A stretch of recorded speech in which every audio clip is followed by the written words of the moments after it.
멈출 수 없는 사랑 주소서. 찬양 드리시고 우리 강의 시작합니다. 멈출 수 없는 사랑 주소서. 끊을 수 없는 사랑 주소서. 십자가에 달린 주님 계시니 그늘가 이 사랑 끊으리. 멈출 수 없는 사랑 주소서.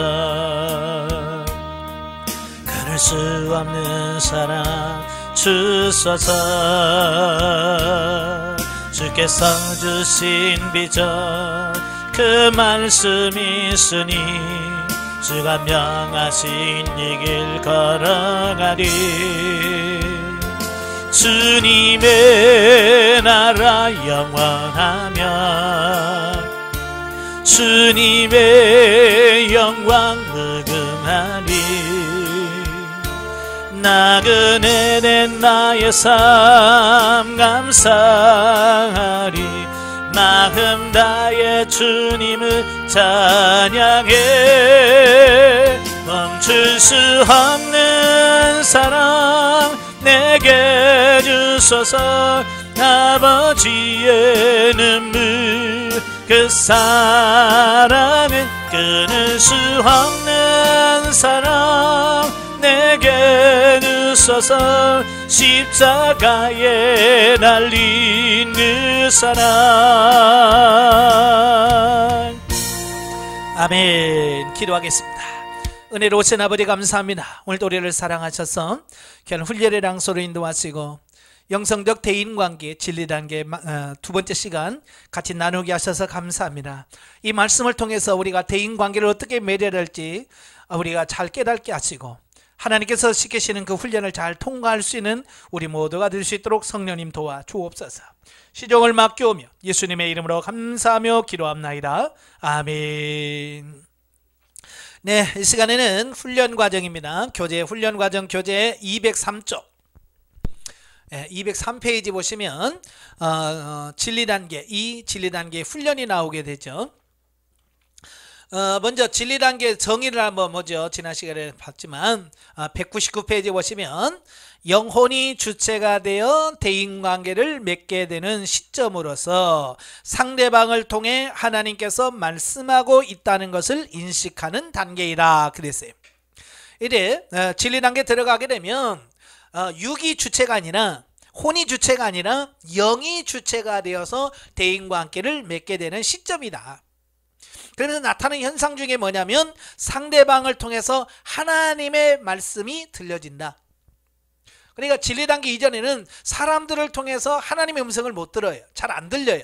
그냥 사람이 하는 말, 잔소리, 뭐 좀 좋은 소리네 라고만 생각한단 말이에요. 근데 이 진리단계 들어가게 되면 그 옆에 있는 사람이 하는 말이 잔소리가 아니라 하나님의 음성으로 들리더라 그 말이에요. 그래서 제가 여러분들에게 상담하라고 그랬지? 누구한테 상담해요? 남편 계시면 남편한테 상담받고, 아내가 있으면 아내한테 상담받고, 없으면 자식들한테 상담을 받아야 돼. 어떻게 받으라고요? 그들이 하는 말을 잘 들어요. 그게 하나님의 음성으로 들리면 내가 영성이 된 거예요. 남편이 말할 때 이거 또 잔소리, 그러면 내가 영성이 안 된 거고, 하나님께서 또 남편을 통해서 말씀하시는구나, 주여 감사합니다, 이렇게 들리면 내가 영성이 되는 거고. 어때요? 좀 되는 것 같아요? 이게 이제 돼야 돼요. 심지어 나중에는 가족들, 심지어 어린아이들이 하는 말도 그게 하나님의 음성으로 들려지고 인식되어지고, 자, 그렇게 돼야 해요. 자, 오늘은 이제 넘겨서 203쪽 그러면 진리단계에서 어떻게 훈련할 거냐, 그 훈련에 대한 부분을 말씀하는데요. 자, 윤리단계에서와 마찬가지로 하나님께서는 성도들을 생명단계로 인도하시기 위하여 가정에서 또는 교회에서 사회에서 합당한 파트너를 붙여주신다 그랬습니다. 그러니까 우리가 이 땅에 사는 동안 파트너가 없는 시대가 있을까요, 없을까요? 파트너 없는 시기는 없습니다. 다 나면서부터 파트너가 존재하는 거예요. 누가 나의 파트너가 되든지 아니면 내가 누군가의 파트너가 되든지 둘 중에 하나예요. 예. 나도 몰라. 누가 파트너인지 모르지만 누군가가 지금 파트너가 돼 있어요. 그리고 나도 모르지만 나도 누군가의 파트너가 되어 있어요. 어떤 사람은 그래요. 목사님 나는 힘들어 죽겠어요 라고만 생각하는. 왜? 자기는 잘 되고 있는데 파트너만 많다고 생각하는데요. 그게 아니에요. 나도 모르는 사이에 누군가가 나의 파트너가 되어 있고요. 그 파트너가 또 누구한테 가서 나 누구 때문에 미치겠어. 지금 누군가 그 말을 할 거예요. 아시겠죠? 그러니까 이런 거죠. 부부가 있다 칠 때 남편이 가서 아이고 우리 마누라 때문에 죽겠어. 그러잖아요. 그 사람은 뭐야? 마누라가 파트너라는 걸 인식을 하고 알아. 그렇게만 생각하는데 아내는 또 다른 사람한테 가서 너도 살아봐 그러잖아요. 그게 뭐예요? 서로가 지금 파트너가 되어 있는데 그게 서로의 파트너라는 것을 잘 인식하지 못하고 살아갈 수도 있다는 얘기예요. 그래서 우리는 하여간 나면서부터 죽을 때까지 파트너가 없는 시절은 없다라고 생각하면 돼요.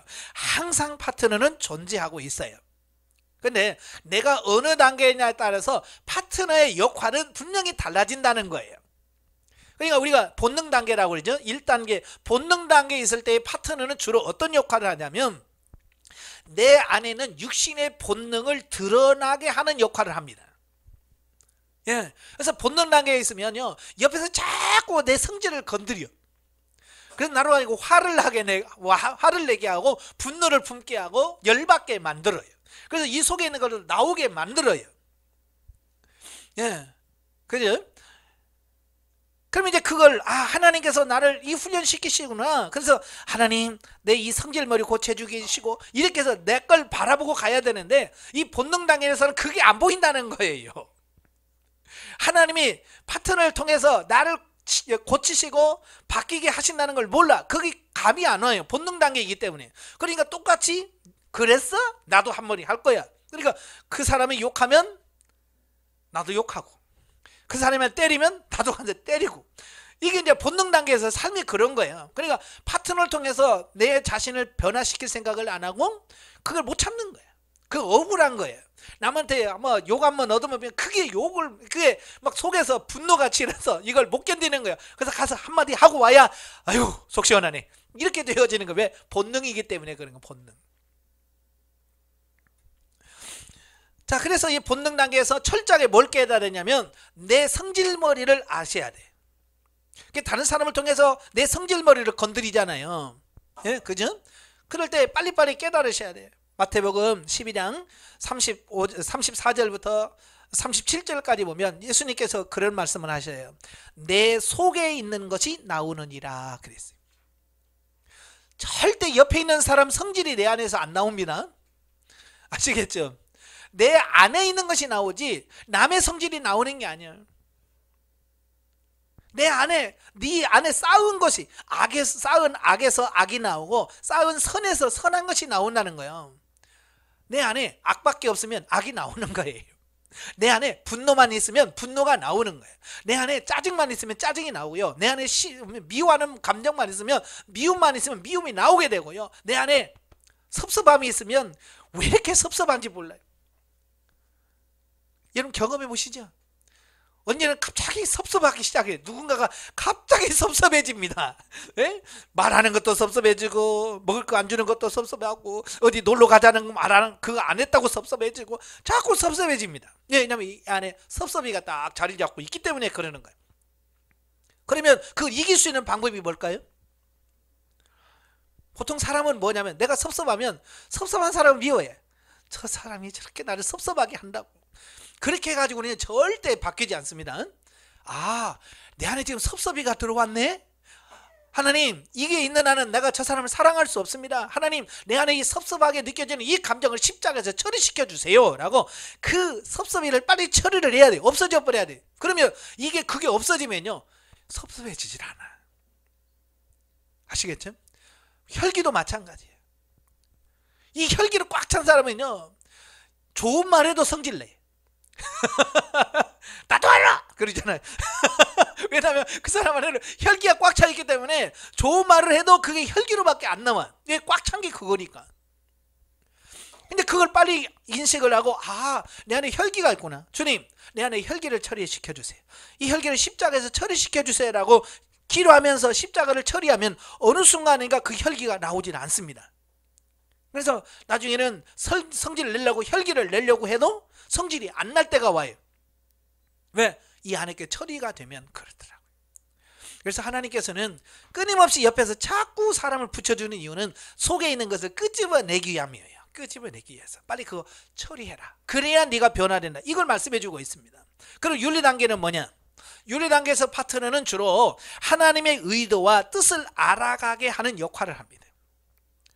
본능단계는 그 사람의 본능을 끄집어내는 역할이라면, 윤리단계에서는 하나님의 의도와 뜻을 알아가게 하는 역할을 합니다. 그러니까 옆에서 자꾸 힘들어. 하나님 왜 그래요 하나님? 본능단계는 거기까지 안 가잖아요. 예? 그냥 눈에는 눈, 이는 이예요. 그러나 윤리단계 조금 성장했다고 그 속에서 하나님 뭐예요? 나 힘들어 죽겠네요 하면서 하나님의 의도와 뜻을 알아가려고 하는 단계가 윤리단계라고 하시면, 진리단계는 진리가 되게 하는 역할을 합니다. 그 파트너가 진리라는 게 뭐라고 그랬어요? 하나님의 말씀대로 사는 걸 말했어요. 그죠? 하나님의 말씀대로 사는지 안 사는지를 정말 하나님께서 나를 점검하시고 정말 하나님의 말씀대로 사는 자로 만드시기 위해서 하나님께서 파트너를 통해서 우리를 공격하는 모습을 보게 돼요. 그래서 정말 나를 힘들게 할지라도 하나님 원수를 사랑하라고 그랬죠. 하나님 사랑하겠습니다. 사랑할 수 있게 해주세요 라고 기도하면서 그를 사랑해가는 그런 과정이 진리화되는 과정이에요. 생명단계는 없을까요? 아니에요. 생명단계 들어가면 내가 진짜 생명이 됐는지, 또 나로 하여금 생명적인 삶을 살도록 하기 위한 파트너가 역시 존재하고 있다라는 거예요. 예, 그래서 항상 내가 살아있는 한은 파트너는 항상 존재한다. 그래서 파트너가 없기를 위해서 기도하면 안 돼. 파트너가 없기를 위해서 기도하면 결국은 뭐예요? 나로 저 무인도 가서 혼자 살아야 돼. 그죠? 세상에 나 혼자 살아야지. 둘만 있어도 그 사람이 파트너인데 뭐. 그죠? 둘만 살아도 옆에 있는 사람이 파트너예요. 그러니까 파트너 없기를 위해서 기도하면 결국은 뭐예요? 나 혼자 살게 해주세요. 그 얘기지요. 예. 근데 우리 인간은 혼자 살 수 없잖아요. 이제 중요한 게 뭐냐? 우리는 그 파트너를 통해서 나를 변화시켜 주세요. 그 파트너를 통해서 내가 변화되어지길 위해서 기도하고 가야 이게 진짜 영성이 되는 거예요. 예. 자, 그래서 파트너는 가정에도 있고 교회에서도 있고 사회, 직장에도 있고요. 예, 또 교회가도 있고요. 그러니까 항상 파트너가 존재하고 있어요. 내가 인식을 하고 있는 파트너가 있고 내가 인식을 하지 못하는 파트너가 또 있습니다.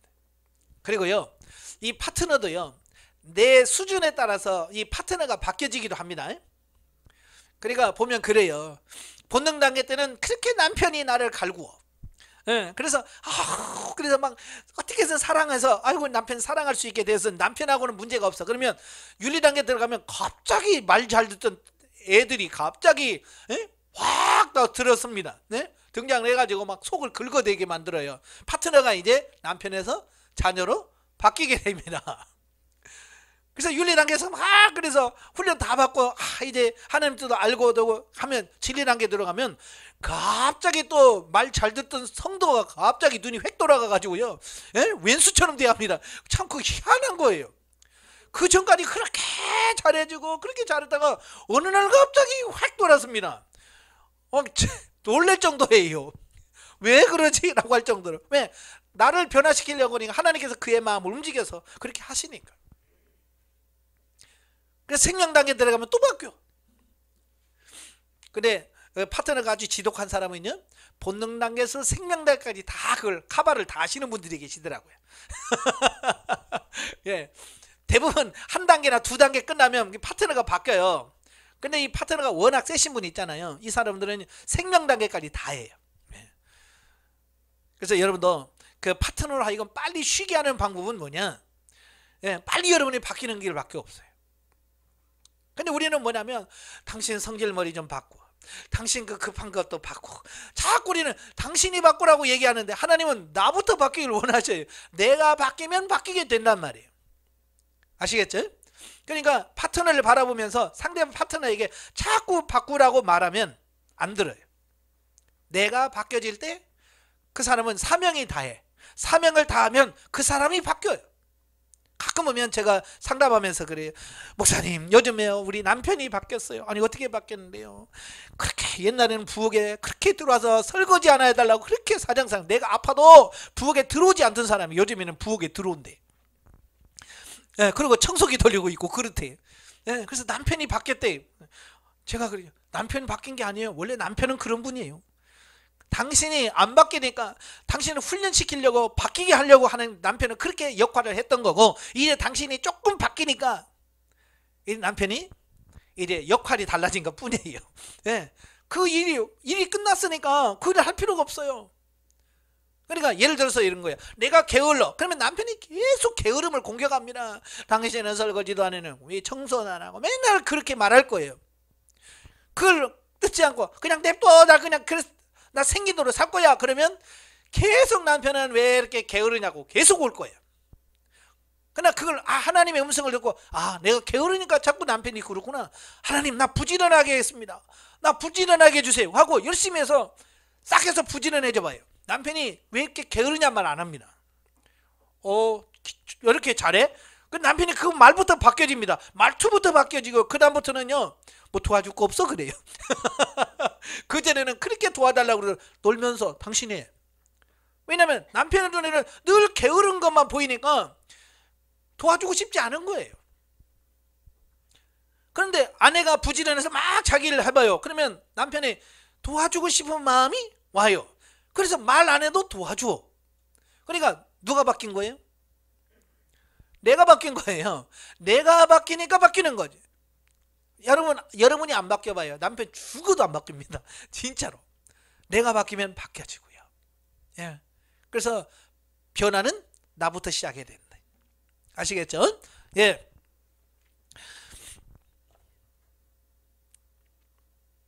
이 단계에서는 윤리 단계와는 다르게 은사를 활용하여 하나님의 음성에 귀를 기울이고 지시와 인도를 받아 순종하게 되면 나를 힘들게 하고 고통을 주는 그 사람의 영혼에 대하여 오히려 사랑이 흘러가는 것을 경험하게 된다. 즉 대인관계의 영적 실제가 나타나는 것이다. 그러니까 이 진리 단계에서는 하나님께서 정말로 미워할 수밖에 없는 파트너를 딱 붙여주셔요. 그럴 때 하나님, 저 인간 어떻게 해주세요? 그러면 안 되고, 주님, 내가 변화되기를 원합니다. 나를 변화시켜주세요. 정말 사랑할 수 있는 사람으로 바꿔주세요라고 정말 하나님께 기도하면서 내가 변화되기를 위해서 기도하면 어느 순간인가 내가 바뀌게 있어요. 그러니까 진리 단계에서 중요한 게 뭐냐? 내가 변화되기를 위해서 기도하는 게 중요한 거예요. 아시겠죠? 그래서 기도의 역할이 정말 중요합니다. 그래서 기도하면 넉넉히 그걸 이겨갈 수 있어요. 근데 기도하지 않으면요, 기도하지 않으면 이게 변화가 안 돼요. 그래서 기도하느냐 안 하느냐가 매우 중요한 겁니다. 그래서 기도하시기를 바래요. 예. 저도 인천에서 처음 개척을 해서 개척한 지 한 1년 조금 넘었어. 2년 좀 안 됐을 거예요. 그때 애 둘 가진 젊은 성도가 저희가 등록을 했어요. 그래서 어떻게 왔냐 그랬더니 이사 왔다고. 이사 와서 저희가 등록한다고 와서 등록을 했어요.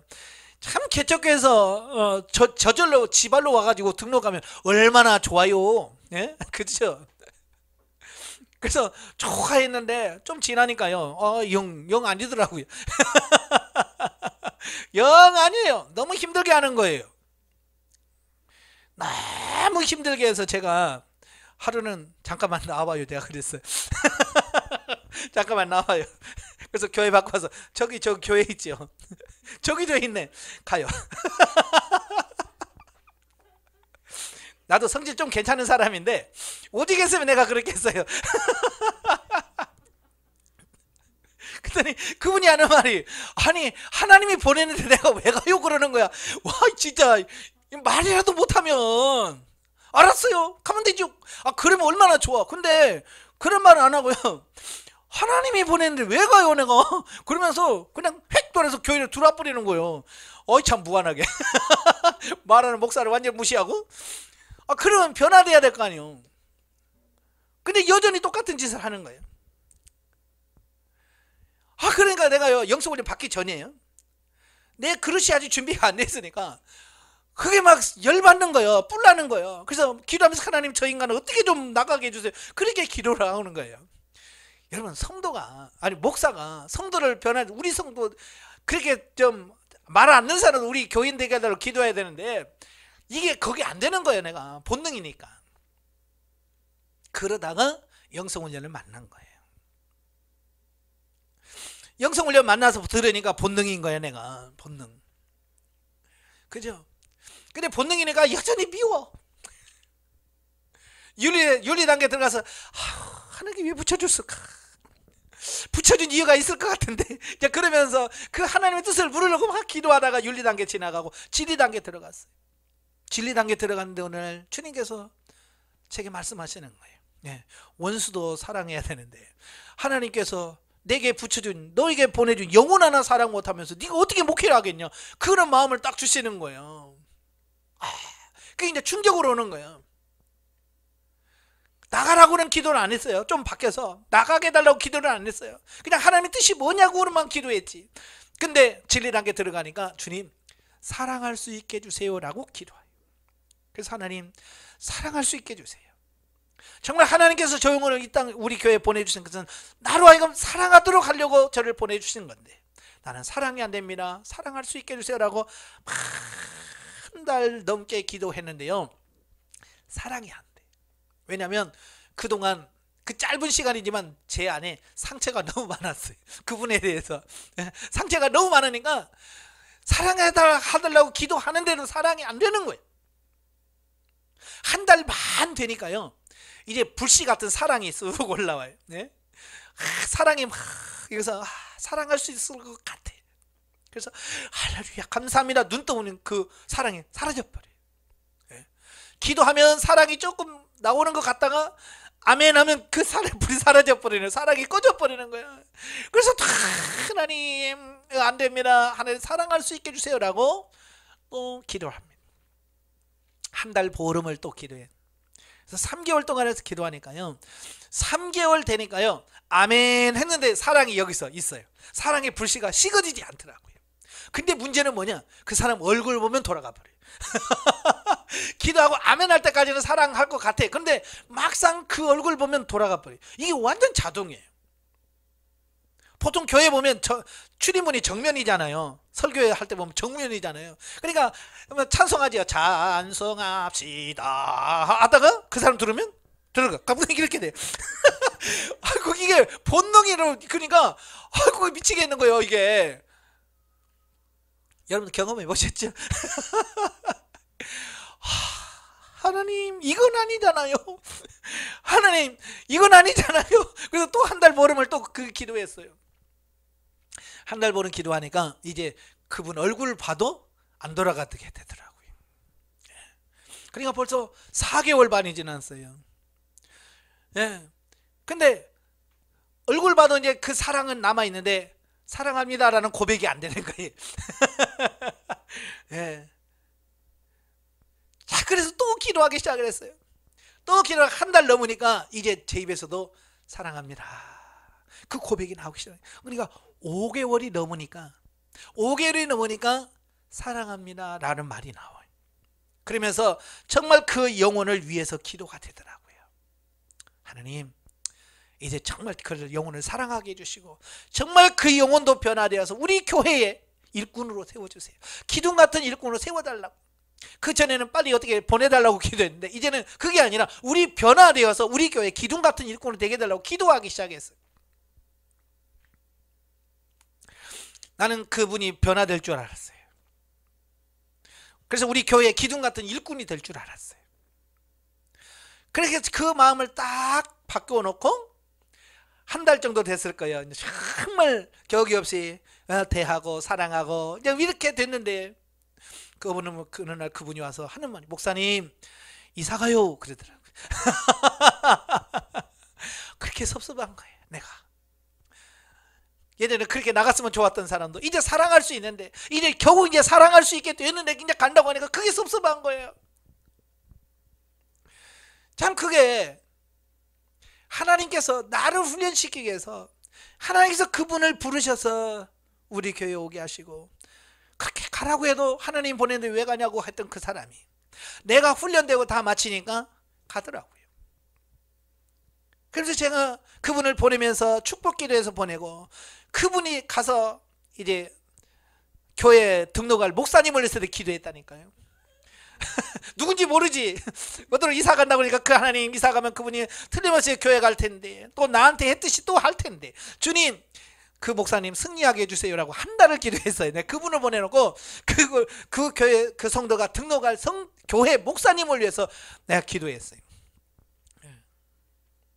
그게 이게 기도를 하니까 그게 바뀌어지더라고요. 아시겠죠? 그러니까 여러분이 나는 안 돼요가 아니라 정말 끊임없이 기도로 하면 그 기도로 가능하게 되더라 라는 것을 보게 돼. 자, 그러므로 육신적인 생각으로는 도저히 실천될 것 같지 않은데 성령님의 지도와 인도를 받아 행할 때 실천할 수 있도록 우리의 사고와 감정을 바꾸어 주시는 것이다. 예, 그러니까 육신의 생각은 네가 나를 어떻게 했는데, 네가 나에게 어떻게 했는데 라고 그걸 생각하면 그게 안 돼요. 예?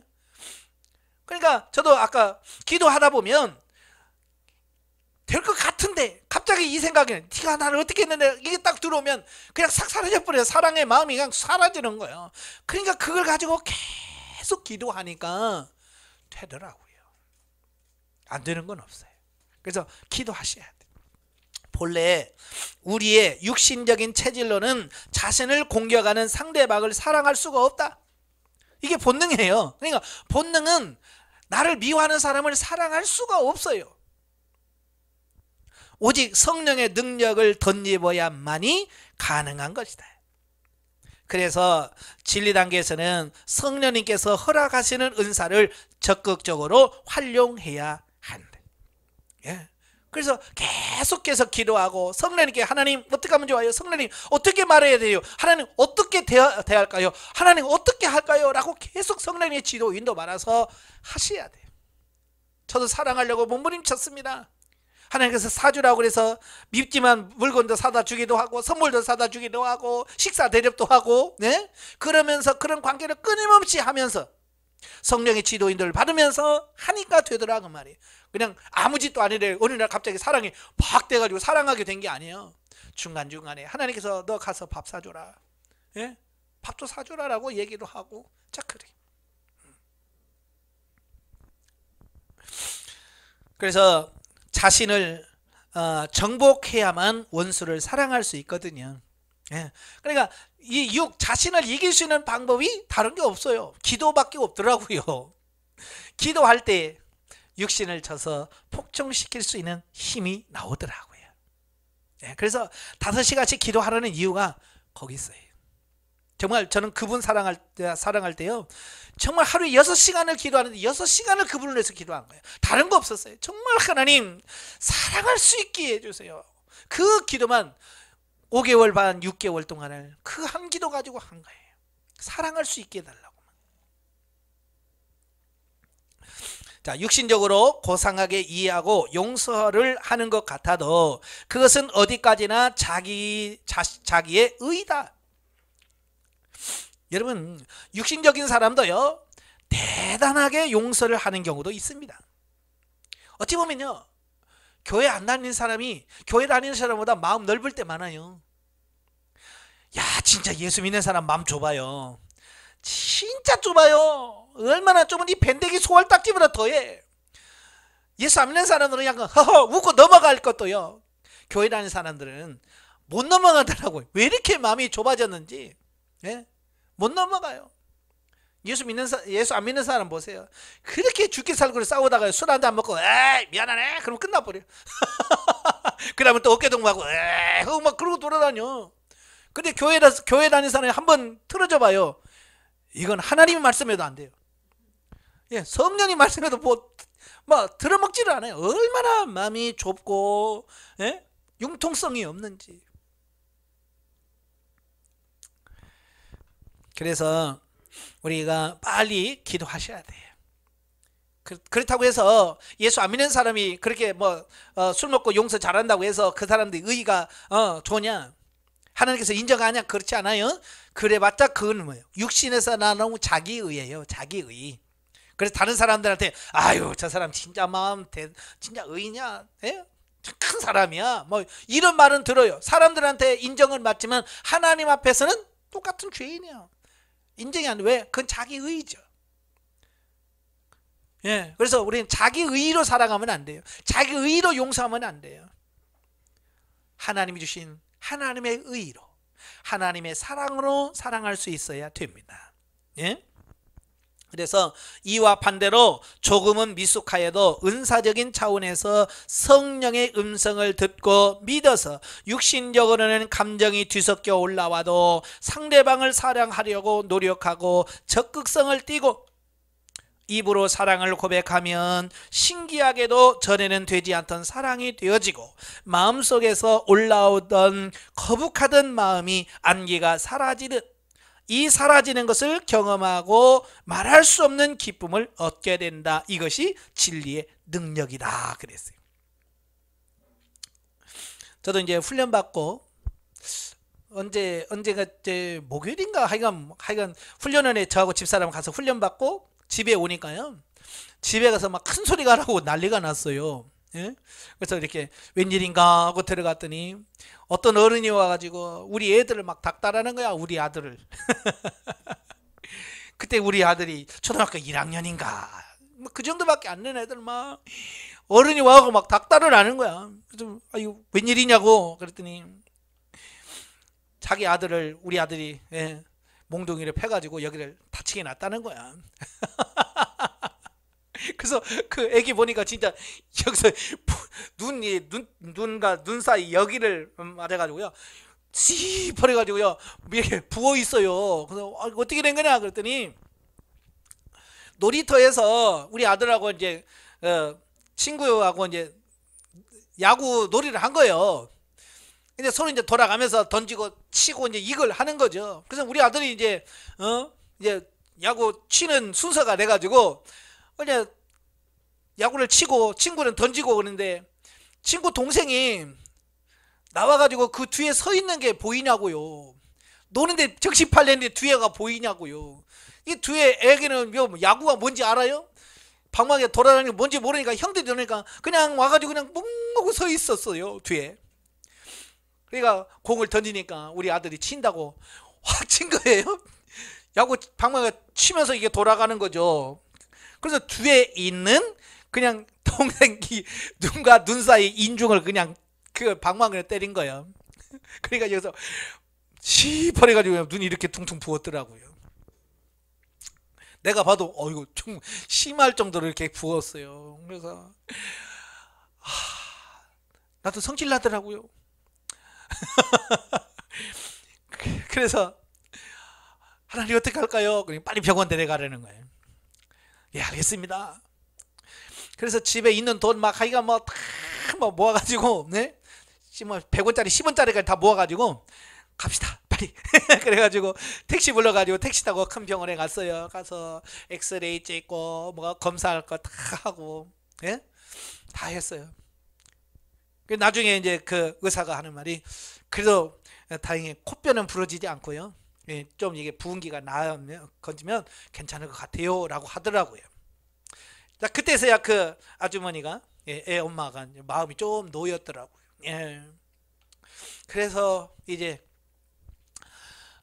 계산을 하는데 돈이 그러니까 있는 대로 다 가져갔잖아요. 있는 대로 막 100원짜리까지 내가지고 다 계산한 거 그분이 다 보는 거야. 다 계산하고 택시비 하니까 오니까 없어 돈도. 그래서 이제 안녕히 가시라고. 그래서 이제 우리 그냥 그분은 보내드리고 저는 이제 집에 들어오는데 성질 나는 거야. 우리 아들한테 이놈의 새끼가 하라는 공부는 안 하고 엉뚱한 짓 해가지고 돈도 없는데 그래가지고 돈 들어가게 했지, 요거도 먹게 했지, 창피하게 했지. 막 그러니까 막 그게 막 이게 교회로 이제 그분하고 안녕히 가세요 하고 이제 들어오는데 막 이게 올라오는 거예요. 훅 올라오는 거예요. 이놈 시키 내가 다리 몽둥이를 분질렀더니 하면서 막 들어오는데 내가 교회에 들어와서 방으로 들어가면 우리 아들 잡을 것 같아. 그래서 빨리 강대상으로 갔어요. 강대상에 앉아고 아버지 어떡합니까? 네 지금 성질대로 하면 우리 아들 다리 몽둥이가 부러지겠는데 어떻게 할까요? 하나님 앞에 기도한 거예요. 하나님 어떻게 할까요? 그때 주님께서 저에게 말씀하셨어요. 네가 말 안 해도 지금 네 아들은 충분히 고통받고 있다는 거예요. 통닭을 사다 줘라. 통닭을 사다 주라는 거야. 아들에게 통닭을 사다 주라. 아무 말 하지 말고 통닭을 사다 줘. 사실 우리 아들이 뭐 잘못했어요? 놀이터 노는 거밖에 없잖아요. 뒤에 와서 맞은 게 잘못이지. 사실은 그렇잖아요. 예? 그런데도 내가 그 아들한테 네가 잘못했어 이놈아 다친 놈한테 할 수 없잖아요. 또 그 애 엄마한테 가가지고 자식 교육 잘 시키라고 할 수도 없잖아요. 그러니까 나는 화를 풀긴 풀어야 돼. 어디다 풀어? 풀 데가 없으니까 아들한테 풀 수밖에 없죠. 근데 하나님께서 자식에 풀지 말라는 거예요. 그래서 도리어 통닭 사다 주라는 거예요. 그래서 아버지 알았어요. 근데 돈이 없네요. 그랬어요. 다 써버리고 돈이 없는데 그러니까 너 카드 있잖아 그러시는 거예요. 그때는 돈이 없으니까 저는 카드 쓰는 걸 두려워했어요. 왜? 이 카드는 빚이잖아요. 돈 없는데 카드 쓰는 나중에 그 갚을래도 갚을 수 없으니까 저는 어찌가든지 카드 안 쓰고. 근데 주님께서 너 카드 있잖아 그러시더라고요. 알겠습니다. 그래서 카드 가지고 동네 통닭집에 가가지고 2마리를 시켰어요. 2마리 시켜서 한 마리는 그 애 집에 가서 이거 애 좀 주세요 하고 주고 한 마리 가지고 집에 왔어요. 집에 와서 집에 아들은 내 성질머리 알잖아요. 예? 벌써 이제 죽었다 생각하고 내가 이제 발자국 소리 나니까 저 구석에서 이제 달달달달 떨고 있는 거죠. 예? 그때 상 갖고 와서 상 펴놓고 일로 와. 괜찮아 일로 와. 내가 내 성질대로 했으면 너 매 맞아야 되는데 내가 하나님께 물었다. 하나님께 기도하니까 너 통닭 상다 주라고 그래서 내가 너한테 통닭 사주는 거야. 하나님이 그렇게 말씀하셔서 이렇게 내가 순종하는 거야. 자 먹어. 예. 그랬더니 아들이 막 닭똥 같은 놈으로 막 줄줄줄줄 흐르는 거예요. 이게 그래서 아빠 죄송해요. 아빠 미안해요. 내가 다시는 안 그럴게요. 그러더라고요. 이 매를 때린 것보다도 훨씬 더 아이에게는 큰 교훈이 되고 책망이 돼요. 그 다음부터는 애가 놀면서 조심하더라고요. 네. 참 그게 진리란 게 하나님께서 그런 경험을 하시는 거예요. 만약에 그때 우리 아들이 그렇지 않아도 지금 무서워 덜덜 떨고 내려가서 내가 몽둥이로 한번 때렸다 봐요. 아마 지금 제 얼굴 안 볼지도 몰라. 아빠는 왜 그렇게 다쳤는지도 모르고 나만 때렸어 라고 그 원망 아닌 그게 있을 거예요. 근데 그게 아니라 통닭 사다 주니까 그게 확 풀어지잖아요. 그래서 저는 너무 감사한 거예요. 누구한테 감사해요? 하나님께 감사한 거예요. 그렇게 하지 않고 그렇게 할 수 있었다고 하는 게 너무 감사한 거예요. 그 뒤로도 종종 그런 일이 있을 때 하나님 어떻게 할까요? 하나님 어떤 식으로 할까요? 라고 하나님께 물으면서 하나님께서 말씀하신 대로 하니까 자녀들 관계도 좋았어요. 나중에 사춘기 때 우리 아들이 공부하라 그리고 공부해라 그리고 왔더니 어디 갔다 왔더니 게임을 막 신나게 뿅뿅뿅 하고 있는 거예요. 성질 나는 거예요. 공부를 하고 이놈이 게임하고 있는 거야. 그냥 뒤통수를 한 대 탁 때리려다가 방으로 들어갔어요. 내 방으로 들어가서 아버지 하나님 때리고 싶은데 어떡해요? 하나님이 때리고 싶은데 어떡해요? 그러니까 하나님께서 때리지 마라. 걔도 얼마나 스트레스 받겠니? 그러시는 거야. 예 알겠습니다. 그래서 그냥 나와서 우리 아들 게임 막 하고 있는데 제가 등에다가 손만 살짝 얹고 이렇게 살살살 이렇게 등만 이렇게 어루만졌어요. 그러니까 우리 아들이 이렇게 보더니 계속 얼마나 불편하겠어요 이거. 차라리 얘 와 그러면 오기라도 에이 하고 할 건데 내가 아무 말도 안 하고 등만 살살 비벼주니까 내가 이렇게 몇 번 보더니 알았어요, 끌게요. 알았어요, 끌게요 하고 내가 끄란 말도 안 했는데, 그죠? 그냥 웃으면서 제가 등만 이렇게 살살 비벼줬거든요. 이렇게 등만 이렇게 만졌더니, 예? 알았어요, 끌게요. 그랬더니 다 끄고 공부하더라고요. 참 그런 걸, 이런 관계 속에서 하나님 앞에 기도하면서 하나씩 하나씩 터득해 가는 거예요. 나는 지금도 우리 자녀가 어렸을 때 제가 영성훈련 받은 걸 너무 감사해요. 만약에 그런 걸 내가 영성훈련 받지 않고 사춘기 때 그 아들하고 부딪히면서 죽이네 살리네 막 그러고 쫓아다니고 몽둥이 들고 쫓아다니고 막 그랬더라고 한다면 어떻게 됐을까요? 왼수 됐을 거예요, 우리 아들하고. 예? 그리고 목사 된다고 안 했을 거예요. 아, 목사 징그러서 우리 아빠 보고 내가 목사 안 될 거야 라고 생각했을 거예요. 근데 그런 과정들을 통해서 하나씩 하나님께서 나를 변화시켜 가니까 내가 변화되니까 우리 아들도 그 사춘기 때도 그런 부분들을 서서히 잘 지나가는 모습을 보게 돼요. 예. 그래서 어찌 보면 우리 딸도 있고 아들도 있지만 우리 애들은 사춘기 때문에 고민하고 막 그 속 끓여본 적이 없습니다. 그런 관계 속에서. 그러다가 초등학교 5학년 돼서 우리 아들이 와서 그래요. 아빠, 아무래도 제가 목사가 돼야 될 것 같아요. 그러더라고요. 저는 우리 아들 목사 되란 말 한 번도 해본 적이 없거든요. 예. 사실은 우리 아들 낳고 하나님 얘가 뭐예요? 그랬더니 목사라고 하더라고요. 예. 그래서 기도할 때 하나님, 이 아들이 목회자가 돼서 하나님이 일할 수 있는 일꾼이 되게 달라고 저 혼자만 기도했지 그 아들에게 내가 너 사명 목사래, 그리고 목사해야 돼 라고 말해본 적이 없어요. 근데 본인이 하나님께서 직접 말씀하시니까 목사님이 돼야 될 것 같아요. 그래 목사해야지. 예. 그러면 아무래도 기타는 치해야 된다. 그래서 내가 기타 내가 줬어요. 내 거. 오늘부터 너 기타 연습해.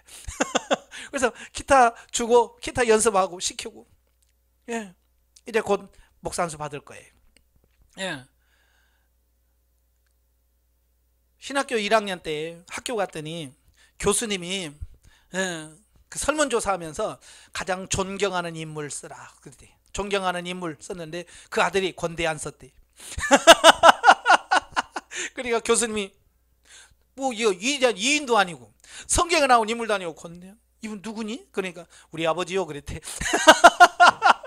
지 입으로 얘기를 하는 거야. 가장 존경하는 인물 하니까 떠오르는 게 아버지였다는 거야. 아이고 눈물 날 뻔해서 나. 감동 먹어서.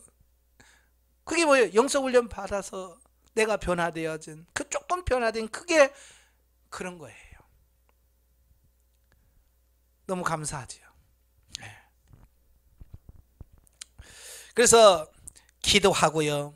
기도하면서 하면 돼요. 그러니까 자꾸 물으셔야 돼요. 진리는 항상 물으셔야 돼요. 하나님 이럴 때는 어떻게 해야 되나요? 만약에 제가 하나님께 묻지 않고 그냥 성질대로 했더라면 어떻게 됐을까요? 그런 관계 안 됐겠죠. 네. 여러분도 순간순간 어떤 상황 속에서 하나님께 먼저 하나님 이럴 때는 어떻게 해야 돼요? 여러분 자녀와의 관계에서 항상 그래요. 예. 그냥 내 자식이라는 것 때문에 말도 함부로 할 수 있어요. 야! 그러면서 할 수 있어요. 그러지 마세요. 아버지 이럴 때 어떻게 말을 해야 되죠? 이렇게 하는데 내가 어떻게 해야 되죠? 라고 그걸 하나님께 묻고 주님께서 말씀하신 대로 순종하는 이 훈련을 해야 하셔야 돼요. 그래야 자녀와의 관계가 진리적인 관계로 바뀌어집니다. 자, 너희를 핍박하는 자를 축복하라. 축복하고 저주하지 말라. 즐거워하는 자들로 함께 즐거워하고 우는 자들로 함께 울라. 서로 마음을 같이하고 높은 데 마음을 두지 말고 도리어 낮은 데 처하며 스스로 지혜 있는 채 하지 말라. 아무에게도 악으로 악을 갚지 말고 모든 사람 앞에서 선한 일을 도모하라. 할 수 있거든 너희로서 모든 사람으로 더불어 화평하라. 내 사랑하는 자들아 너희가 친히 원수를 갚지 말고 진노하심에 맡기라. 기록되었으되 원수 갚는 것이 내게 있으니 내가 갚으리라고 주께서 말씀하시니라. 내 원수가 줄이거든 먹이고 목마르거든 마시우라. 그리함으로 내가 숯불을 그 머리에 쌓아 놓으리라. 악에게 지지 말고 선으로 악을 이기라. 이게 진리 단계에서 우리 삶의 실제가 되어야 되는 거예요. 아시겠죠? 우리는 이 성경 보면서 어떻게 이렇게 해? 이게 사람이 아니지. 이렇게 하면 안 돼요. 그렇게 하라고 이 말씀 주셨어요? 아니잖아요. 이렇게 살으라고 준 말씀 아니에요. 그죠? 이렇게 살으라고 그랬어요. 근데 우리 이 말씀을 읽으면서 하나님, 아버지, 주님은 이렇게 말씀하신 나는 왜 이게 안 될까요? 나는 왜 핍박하는 자를 왜 축복이 안 될까요? 예? 나는 왜 우는 자들과 같이 못 울까요? 이걸로 꼭 울어야 돼. 다른 게 아니에요. 제가 그래서 진리단계에서 상담하신 분들에게 좀 많이 울어요. 그래, 울어요. 왜 울어? 어떤 고통, 문제가 커서 괴로워서 우는 게 아니고 이렇게 살려고 하는데 사라지지 않아서, 변화되지 않는 것 때문에, 사라지지 않는 것 때문에 울어라. 우는 것만큼 변화됩니다. 우는 만큼 변화돼. 많이 울으셔야 돼. 예? 저는 참 진리단계 들어오고 생명단계 들어가서는 참 많이 울었어요. 왜 그렇게 설교만 하려면 눈물이 나고 찬양만 해도 눈물이 나고, 네? 참 찬양할 때 많이 울었어요. 주와 함께라면 가난해도 좋아, 그 찬송 부르면서 많이 울었어요. 왜요? 입으로는 가난해도 좋아. 그런데 이 속은 뭐라고 그래? 가난한 게 뭐가 좋아? 그래도 돈 있어야지. 이게 안 맞는 거예요. 내 입에서 뭐 찬양하고 네 영에서부터 올라오는 이거하고 안 맞는 거예요. 이야, 왜 이러지? 그것 때문에 우는 거예요. 하나님, 나는 왜 안 될까요? 근데 그게 조금 지나고 생명단계 들어가니까 그게 진짜 아멘이 되어지더라고요. 가난해도 좋아. 아멘, 아멘. 병들어도 좋아. 아멘, 아멘. 이게 주와 함께라면 그게 얼마나 큰 은혜고 그게 복이라고 하니까 이제는 여기서 나오는 게, 여기서 그건 아니지라고 하는 게 없이 그냥 고백되어지고 거기서 아멘이 나오는 거야. 속에서 얼마나 그때는 또 너무 기쁘고 또 감격해서 우는 거야. 아버지 감사해요. 예전에는 안 돼서 울고 생명당에서는 되어서 기뻐서 울고, 그래 진리단계하고 생명단계에서는 정말 제가 많이 울었던 것 같아요. 원수 갚는 것은 내가 갚는 게 아니에요. 하나님이 갚으셔. 다시 그러잖아요. 그죠? 사울을 죽일 수 있는 기회나 2번씩이나 있잖아요. 근데 다윗은 뭐라고 그래요? 하나님이 기름 부은 자를 내가 어떻게 죽일 수 있냐는 거예요. 하나님이 하실 거다. 그냥 옷자락만 베자, 물병만 갖고 가자, 이게 다윗이 하거든요. 그래서 어떻게 했어요? 사울이 감동 먹잖아요. 왜? 그런 사람이 없으니까. 그런 사람이 없었잖아요. 오늘 저와 여러분이 다윗과 같이 그런 삶이 되셔야 돼요. 자, 하나님께서는 이처럼 대인관계 훈련을 통하여 원수라도 사랑할 수 있는 사람을 만드시려고 마치 원수 같은 사람을 붙여주신다. 예. 원수가 아닌데 원수 같은 사람을 붙여주는 거예요. 누가 붙여준다고요? 하나님이. 그게 누구냐? 파트너예요. 원수가 아닌데 원수같이 붙여준 사람이 누구냐? 파트너예요. 사실은 그가 원수가 아니에요. 단지 나를 세우기 위해서 하나님께서 붙여준 파트너일 뿐이에요. 근데 우리는 파트너를 원수라고 생각한다고 말이에요. 그래서 그를 막 죽이려고 하고 미워하고, 예? 이거 뭐냐? 자기에게 속는 거예요. 육에게 속는 겁니다. 그러시면 안 됩니다. 파트너를 사랑해야 되고요. 파트너를 통해서 자기 자신을 변화시켜 가야지. 그 파트너를 미워하면 안 되는 거예요. 아시겠죠? 예, 파트너를 절대로 미워하지 마세요.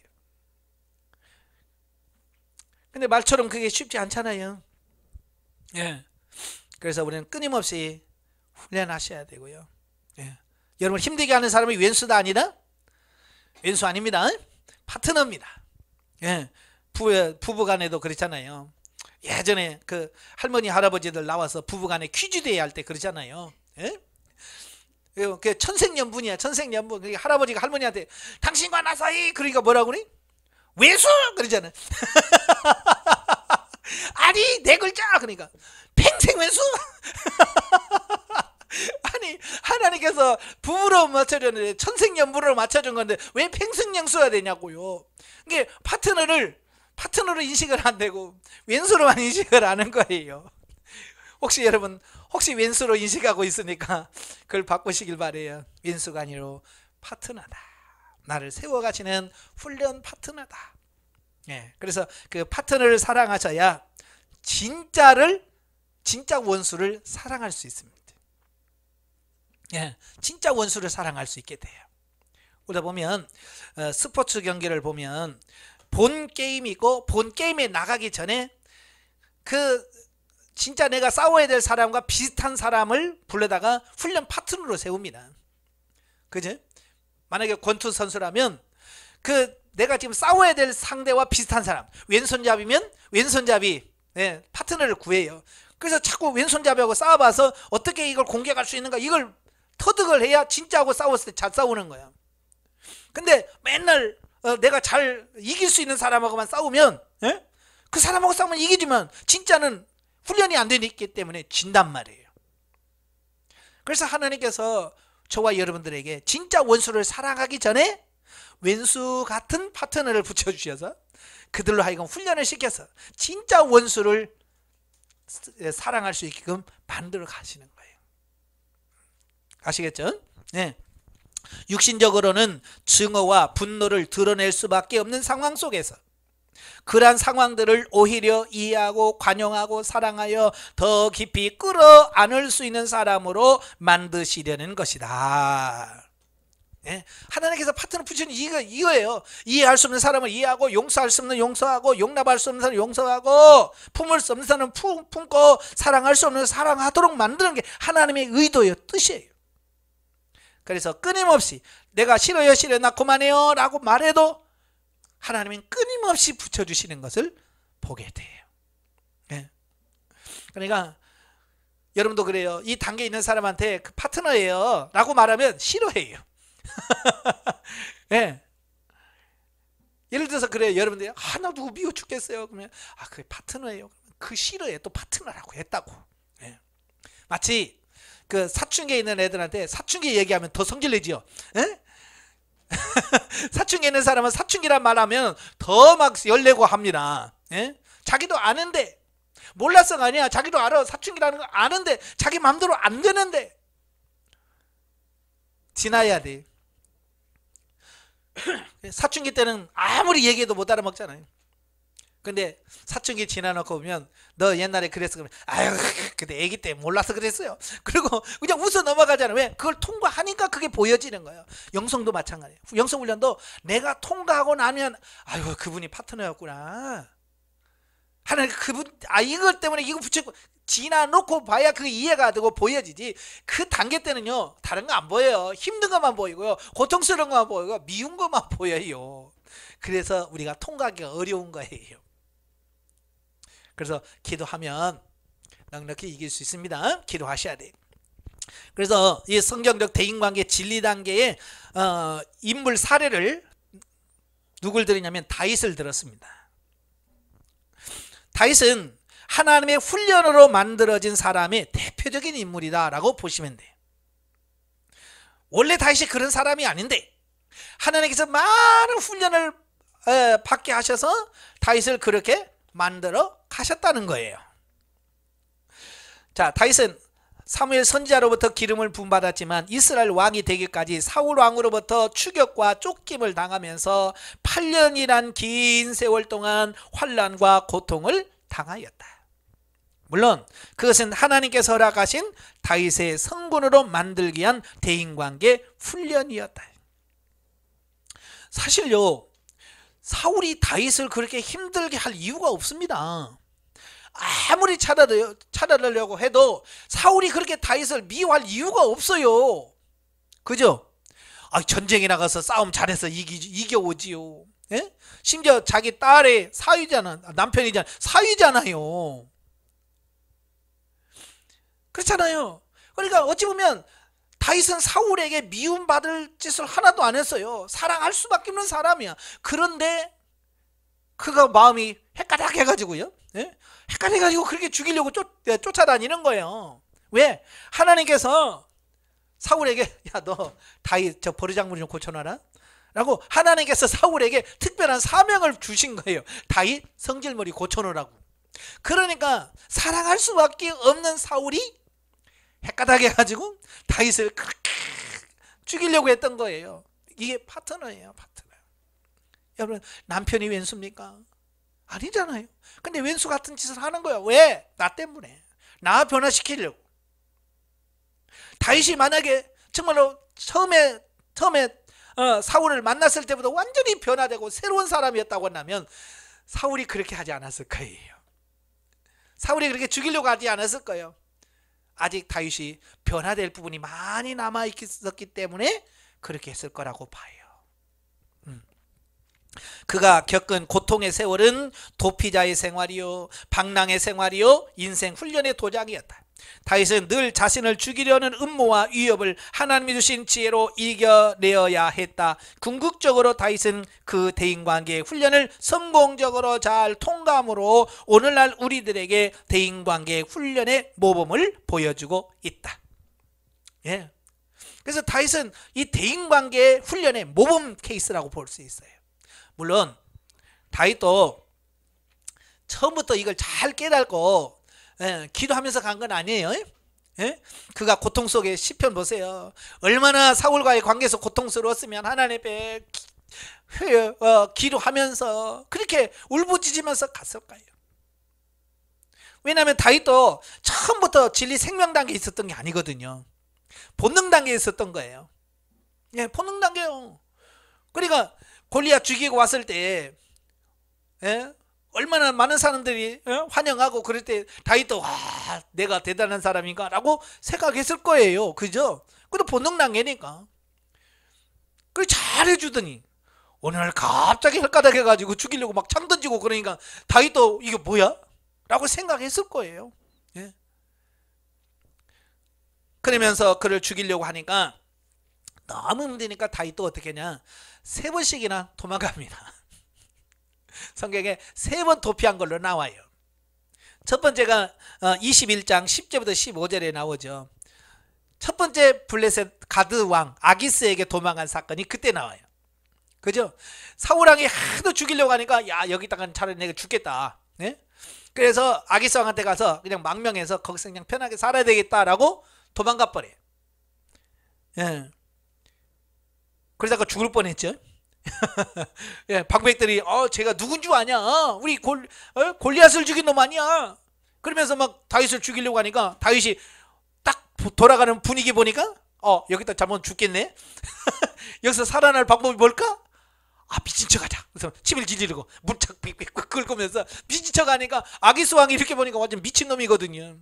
그러니까 뭐라 그래? 야, 우리나라 미친 놈도 많은데 우리나라 미친 놈 없어서 남의 미친놈까지 데려왔냐? 당장 쫓아! 그랬거든요. 겨우 살아났어요. 근데 다윗이 뭐 연기를 잘해서 살아나온 건 아니에요. 하나님께서 살아나오게 하신 거예요. 예. 그래서 돌아왔으면 좀 정신을 차려야 되는데요. 돌아오니까 막 400명이 다윗을 쫓아다니고 막 그러거든요. 그러니까 다윗이 또 걱정되는 거예요. 옛날에는 자기만 도망 다니니까 뭐 자유롭게 다닐 수 있는데 이제 400명이 모였거든요. 400명만 모였어요. 그 식구들까지 모이니까 막 떼거리로 몰려다니니까 자유롭지 않은 거예요. 그래서 어디로 도망가요? 모압으로 피신 가버리. 모압 땅으로 망명을 갑니다. 또 모압 왕이 잘 봐가지고요, 다윗에게 잘 살으라고 그래요. 근데 갓선지자가 하나님 말씀 들었고 뭐라 그래요? 이건 하나님 뜻이 아닙니다. 하나님께서 돌아가라고 하십니다. 그래요. 그러니까 편안한 삶을 놔두고 다시 훈련의 장소로 돌아와요. 예. 그러다가 27장에 또 아기스 왕한테 또 도망가죠. 2번씩이나 살려줬는데도 다윗이 볼 때 저 인간은 도무지 안 변할 거야. 왜? 2번씩이나 살려줘도 사울이 뭐라 그래? 야, 와라 내가 더 안 죽일게 막 해도 저 인간은 못 믿을 인간이. 그리고 에이 모르겠다 나도 가버려야지 하고 다시 죽을 뻔했던 아기스 왕은 또 가. 참 사람은요 이렇게 기억력이 그렇게 없어요. 옛날 죽을 뻔했던 거 언제 잊어버리고 또 가잖아. 죽음의 자리로 또 가요. 그래서 아까 시간에 말한 28장, 29장, 30장에서 그 훈련을 피해서 도망가면서 겪었던 그 부분을 말씀하잖아요. 하나님은 도망가는 게 아니라 그 상황 속에서 사울과 부딪히면서 자기 자신을 깨트리고 변화되는 게 하나님의 뜻인데, 그 훈련이 싫다고 도망가니까 하나님께서 그게 아니야 라고 하는 것을 가르쳐 주려고 하니까 거기서 고난을 받을 수밖에 없고, 예. 어쨌든 다윗은 도망갔지만 하나님께서 끝내 그를 다시 돌아오게 하셔서, 예, 훈련 통과하게 하셨잖아요. 자, 이걸 통해서 우리에게 가르쳐 주는 게 뭐예요? 피한다고 되는 것은 아니다. 우리가 도망갈 수 있는 게 아닌 거예요. 성경에서 도망간 사람들 많이 나오죠? 대표적인 예가 누구 나와요?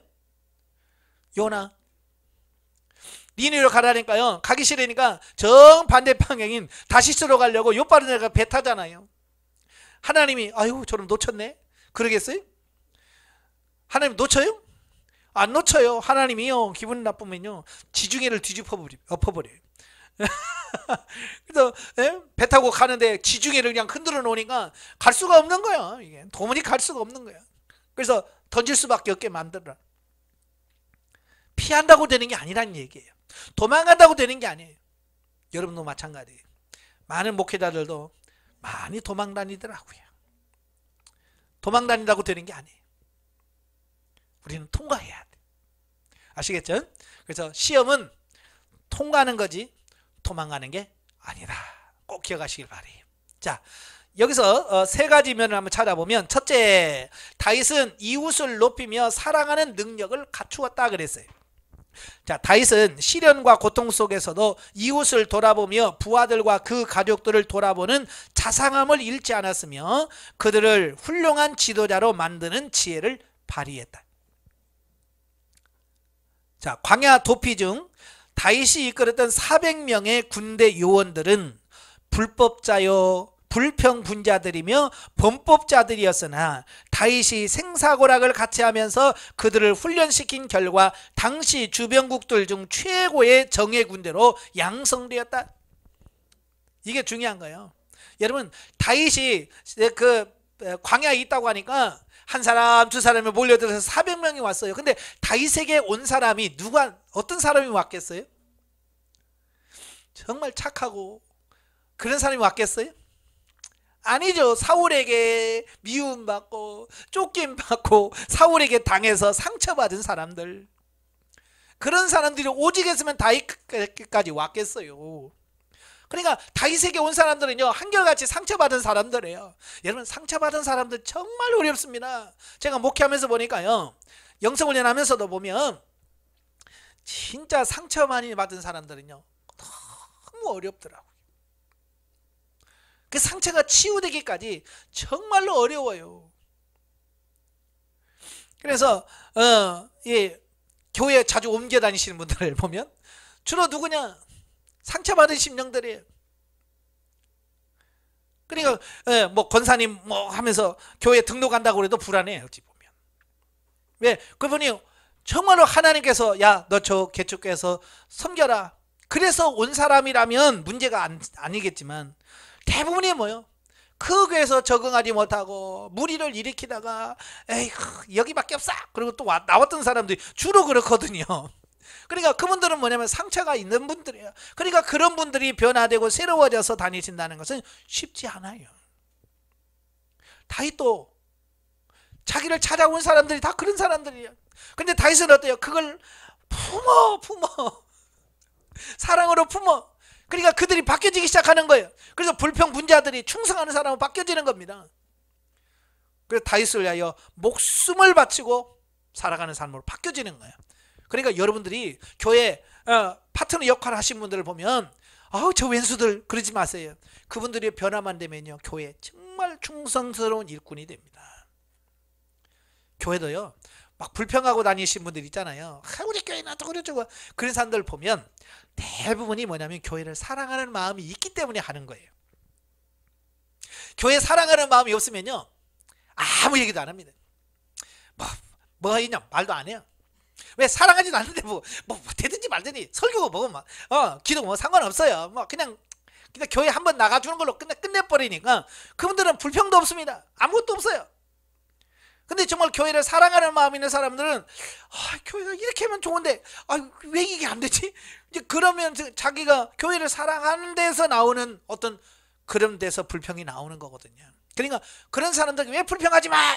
그러지 말고 그분들을 잘 품어서 변화만 시켜야 돼요. 변화 안 되면 문제가 돼요. 문제가 심각합니다. 근데 그 변화만 되면 그분들이 교회에 충성하는 일꾼이 돼야죠. 물론 쉽진 않아요. 변화된다는 게 쉽진 않아요. 그런데 변화되면 충성스러운 일꾼이 된다는 거 여기서 말씀해 주고 있고요. 그렇게 된 것은 다윗이 먼저 변화되어서 그들을 품으니까 그게 가능했다라는 거예요. 만약에 다윗도 사울처럼 똑같이 기분 나쁘고 야 너 나가 막 그랬다고 한다면 그들이 왔다가 실망해서 돌아가 버렸겠죠. 아유 여기 왔더니 뭐 똑같네. 그럼 또 갈 거예요. 그죠? 근데 다윗이 그를 사랑으로 품고 그냥 생명같이 사랑하니까 야 진짜 여기가 천국이구나. 그래서 같이 동행을 하고 이 사람을 위해서 내가 생명도 바쳐도 나는 억울하지 않겠다. 그러니까 목숨 걸고 싸워주는 거 아니에요? 또 시글락에서의 싸움에서 노획한 전리품을 12지파 족속에 골고루 나누어 주었고 전쟁에 참여하지 않은 부녀자들에게까지도 분배해 주었다. 이것은 나중에 이스라엘 규범과 법으로 제도화되는 근거가 마련했다. 그러니까 힘들게 얻은 전리품들이었죠. 그러나 그것을 다 나눠주고 사랑을 베푸는 거예요. 그러니까 베푸는 사람 앞에는 장사 없습니다. 아시겠죠? 그러니까 옛날에 선거 있다 그러면 막 밥 사주고 먹이잖아요. 왜? 먹이는 사람 앞에서는 어쩔 수가 없어요. 베푸는 사람 앞에는. 그렇다고 해서 선거할 때 받아먹지 마세요. 50배인가 30배 묻니다. 그럴 리도 없겠지만, 예. 그러니까 그런 걸 위해서가 아니라 정말 예수 그리스도의 사랑으로 먹이십시오. 예. 그래서 우리 목회자들은 성도들도 가끔 식사도 대접하셔야 돼요. 먹여야 돼. 먹이는 사람 앞에서는 없을 수가 없어요. 예? 그래서 조용히 불러서 같이 식사도 같이 하고 그래서 자꾸 먹여 놓으셔야 돼. 그러면 그들이 여러분의 충성스러운 사역자가 되고 동역자가 되어서 여러분을 돕는 사람이 될 겁니다. 자, 둘째로 대적자와 핍박자를 사랑하며 평화는 대인관계를 맺었다 그랬어요.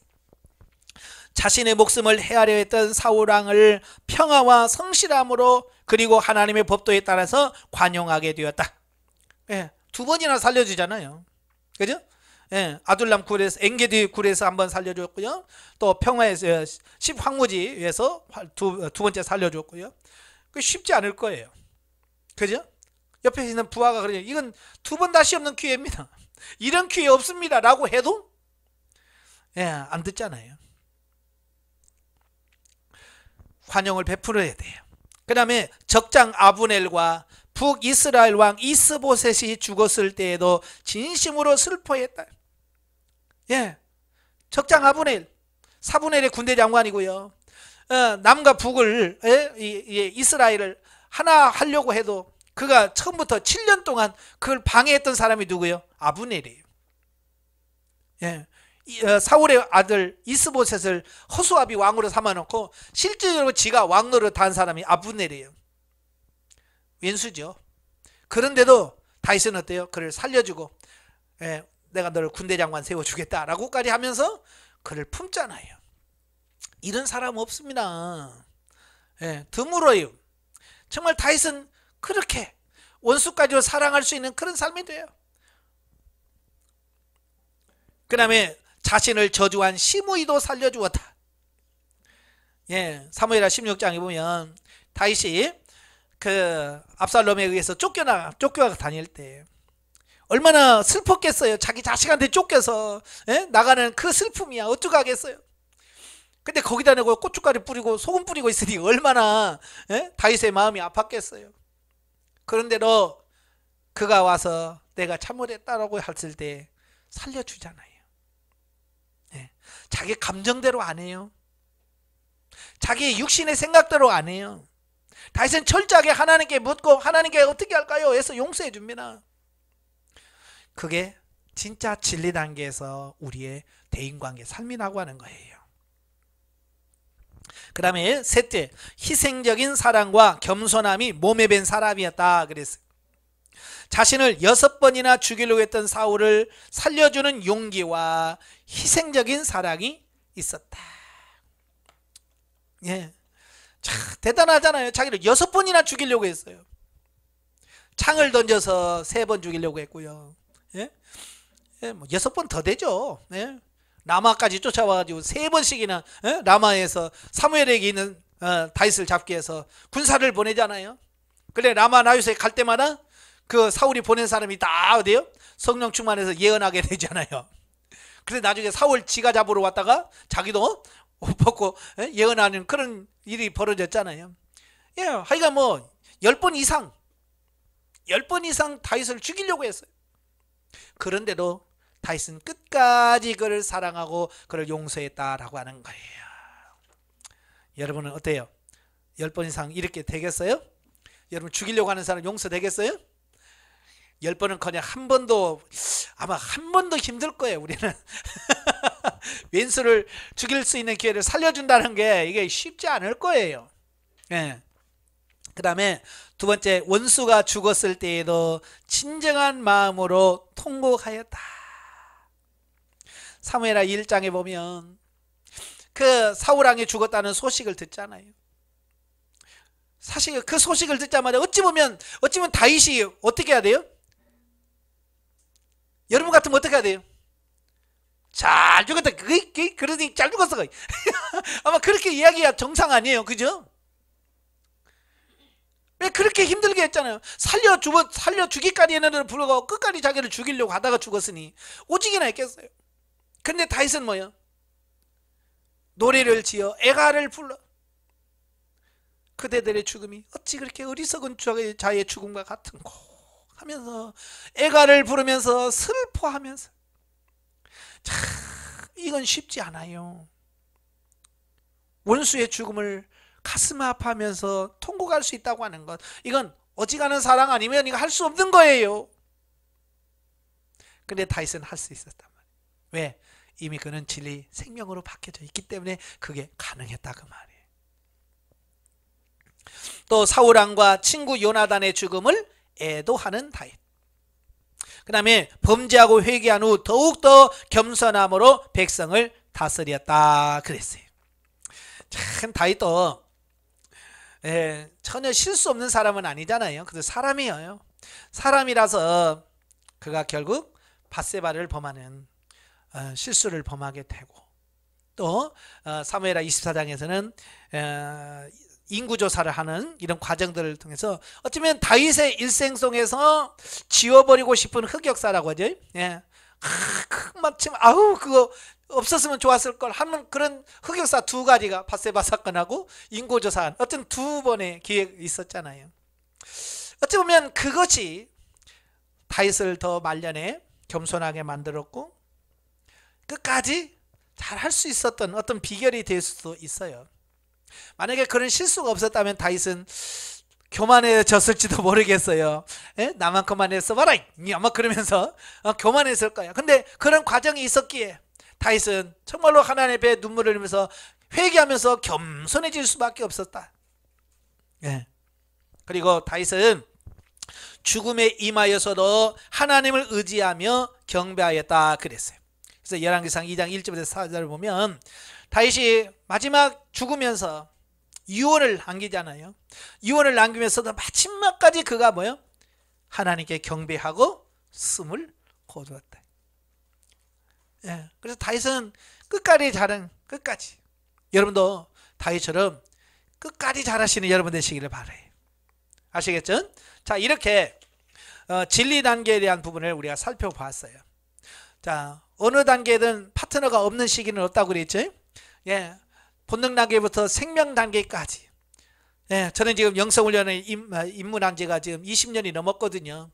23년째 되는데 지금도 파트너가 있습니다. 지금도 파트너가 있어요. 근데 예전 본능 단계 그런 파트너는 아니죠. 그런 피레미 같은 파트너는 없어요. 큰 파트너들이 있습니다. 그런데도 그게 큰 문제가 되지 않는 것이 뭐냐면, 그래서 성장하니까 그렇게 뭘 해도 그냥 마음에서 조금 요동하다가 그냥 하나님 어떻게 해요? 그러면 그냥 거기서 싹 사라져요. 용서가 돼요. 이해가 돼요. 옛날처럼 막 맨날 며칠 밤잠 설쳐가면서 씩씩거리고 그러지 않아요. 잠깐 동안 화가 팍 나요. 나도 사람인지라. 그죠? 누가 내 욕하면은 탁 드는 순간에 화가 팍 납니다. 뚜껑 열릴 정도로 탁 깨요. 근데 뚜껑 안 열리죠. 예?